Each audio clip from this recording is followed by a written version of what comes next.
Thank you very much, members of the media. We are indeed privileged to have CS Dr. Fred Matiang'i as our guest today. We are here at the 18th Ambassadors and High Commissioners Conference. We're here taking stock of where we are at in terms of implementation of our foreign service obligations. And we've been greatly enriched by the delivery of CS. He has given us appropriate guidelines in terms of how the Ministry of Internal Security and the Ministry of Foreign Affairs can work closely together to ensure that we fulfill the mandate of our ministry in terms of representing our country abroad. We are indeed extremely happy to have all our ambassadors and high commissioners who represent our country out there. It is now my pleasure to invite CS Dr. Fred Matiang'i to make his remarks. Karibu sana, Waziri.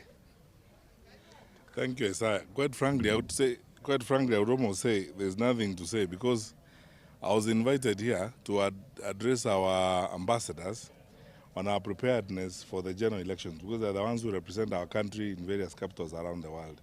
And people ask them questions about, what we are doing about these elections. Are we ready? What have we done? And so on. And I've spent time taking them through the preparations we have made to support the IEBC because we are not the ones who conduct elections. Elections are conducted by the IEBC. We play a supportive role. And I have assured them, as I have assured, the country, that we are ready to play our supportive role. And our supportive role is to enable the IEBC deliver a free, fair, and credible election. And the request or whatever we have been told to do in terms of security deployment, I have confirmed with them, as I have done to the country before, that we have sufficient resources in terms of personnel. We have created an integrated framework where we're working across on a multi-agency framework with other agencies to support the IBC to deliver on the elections. They have asked me questions about, the challenges we face. I have, again, outlined the same challenges that I've talked about before. There are cases of voter bribery, there are cases of abuse of social media, which we are dealing with because we have sufficient institutional frameworks in place to deal with these issues. And as I've said before, I have told them here that as our representatives, when they go out there, Kenya has built up a very strong image as a democratic governance environment. We are not going to claw back on those credentials by, for example, raiding freedoms, shutting down the internet, interfering with freedom of association or freedom of assembly or whatever the case may be. We are going to live by the Constitution. We have all taken the oath of office to ensure that we live by the Constitution. All we are doing is encouraging our fellow citizens, our brothers and sisters who are political players, to be mindful of the country, to be mindful of the citizens of this country, to keep the peace, to campaign very peacefully and respect, the rule of law. That's all. And on our part, as a national security agent, we are doing everything we can to provide the support that our colleagues need as they move around in their campaigns, in their motivation of voters, and in their contact with Kenyan voters as we prepare for election day. Finally, because these ladies and gentlemen are the ones who speak for our country, especially in the region, I've asked them to tell all us and our and further afield that we do not anticipate any problem. We want to continue our trade and our economic activities because we do not anticipate any disruption of any kind, just by dint of having a general election around the corner.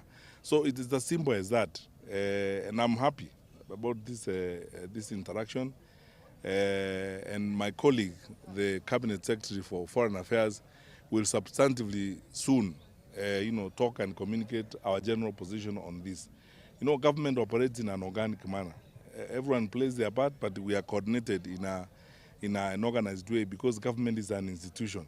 So our bit in terms of our preparations and what we are doing will be in when our Minister of Foreign Affairs now addresses the world on all these kinds of things. That's basically all that we have spent our time on this morning. Thank you very much, good people. Yes, perhaps, no question, yes. Because there was nothing to ask a question about. Just answer.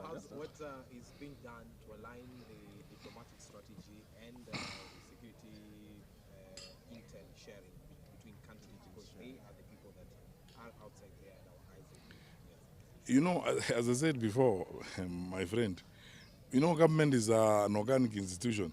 They don't sit on their own and we sit on our own. We sit together all the time.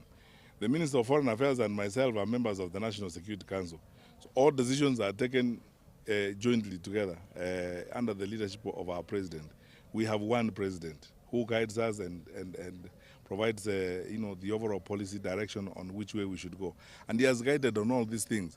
So what we are doing here is a classic example of intragovernmental interaction. We are interacting within government and sharing information within government to be sure that we are all aligned and we all act in a coordinated manner.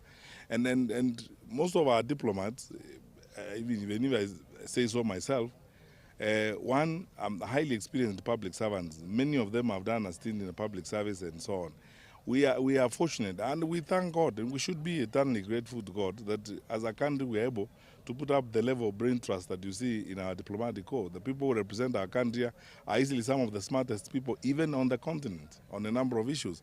So they're able to understand what we are doing. So issues about alignment and what we are doing together is not even an issue at all. We take all decisions together as government. The Ministry of Interior does not act on its own. The Ministry of Foreign Affairs on its own, another ministry there on its own. No, that's not how we operate. We are one government. And you know, our president has been championing the whole of government approach, that government acts as one in all circumstances and in all matters. And that's what we do all the time. That's what we do all the time. In cases like this, I will not hold a different view from the one that my colleague, the Minister of Foreign Affairs, holds. That's exactly what we are doing. Here now is basically internal government interaction, so that when our colleagues are messaging on behalf of the country, we are all on the same page. They are effectively briefed. They have interacted with their colleagues in the Ministry of Interior, and we continue to project that, aligned, unified image and message on behalf of the country. Asanteni sana. Perhaps some questions for things that are happening in the country right now. No. Today I was not talking about the country. We were talking about this one. The guy who spoke first was the one unajua mimi nilipima mood niko na hizi kifanya swali mwenye anaongea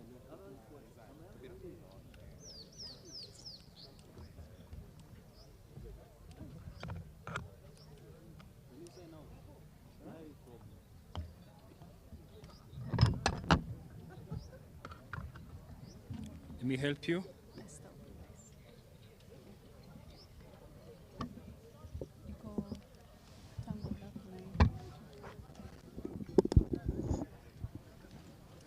This should be Alex. Shut up.